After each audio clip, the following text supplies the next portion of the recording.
నరేంద్ర మోదీ అధికారంలోకి వచ్చాక 12 సంవత్సరాల్లో పదుల సంఖ్యలో నీట్ పేపర్ లీకేజ్ కావడాన్ని తీవ్రంగా ఖండిస్తున్నామని ఆర్ఎస్ఎఫ్ నాయకుడు డిఎం ఓబులేష్ యాదవ్ మండిపడ్డారు. పేపర్ లీకేజ్ కేంద్ర విద్యాశాఖ మంత్రి ధర్మేంద్ర ప్రధాన్ రాజీనామా చేయాలని కోరుతూ విద్యార్థి యువజన సంఘాల ఆధ్వర్యంలో చేపట్టిన విద్యా సంస్థల బంద్లో ఆర్ఎస్ఎఫ్ నేతలు పాల్గొన్నారు. ఈ సందర్భంగా డిఎం ఓబులేష్ యాదవ్ మాట్లాడారు. నీట్ పేపర్ లీకేజీ దేశ విద్యా వ్యవస్థపై జరిగిన దాడి అన్నారు. 22 లక్షల మంది జీవితాలతో ఆడుకుంటున్న కేంద్ర విద్యాశాఖ మంత్రి తక్షణమే రాజీనామా చేయాలన్నారు.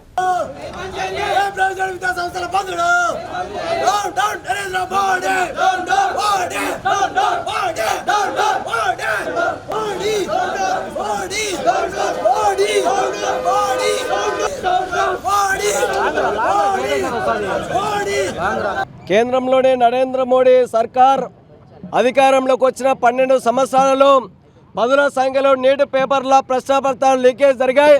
దీని మీద విచారణ చేపట్టాలని ఈ దేశంలో ఉన్నటువంటి 22 లక్షల మంది జీవితాలు బొక్కుబలి చేసేటువంటి కేంద్ర విద్యాశాఖ మంత్రి తక్షణమే రాజీనామా చేయాలని చెప్పి ఢిల్లీ జంతర్ మంతర్ దగ్గర అన్ని విద్యార్థి సంఘాలు, విద్యార్థులు, వామపక్ష సంఘాలు అందరూ కలిసి ఆందోళన చేస్తే ఒక ఆయన 23 రోజులు ఆమరణ చేస్తే కనీసం వాళ్ళతోటి చర్చించుకోకుండా మాట్లాడుకోకుండా ఈరోజు పోలీసులతోటి బీజేపీ గుండాల ముసుగులో వచ్చి విద్యార్థుల మీద భౌతికంగా దాడి చేసి ఒక విద్యార్థిని కూడా చనిపోయినటువంటి ఘటన ఢిల్లీలో మనం చూస్తూ ఉన్నాం.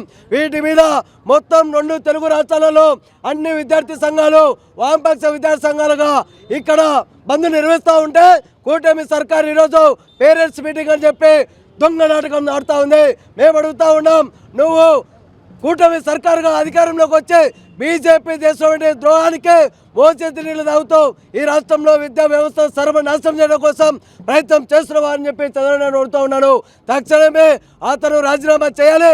ఈ 2 లక్షల మందికి న్యాయం చేయాలని, చనిపోయినటువంటి 22 మంది ఆత్మహత్యలకు న్యాయం చేసే వరకు మేము న్యాయ పోరాటం చేస్తాం. తక్షణమే ఎన్టీఆర్ రద్దు చేయాలని చెప్పి జరుగుతున్నటువంటి ఈ బంద్లో రాష్ట్ర వ్యాప్తంగా విజయవంతం జరుగుతూ ఉంది. ఇప్పటికైనా సరే నరేంద్ర మోడీ ప్రభుత్వం స్పందించాలి.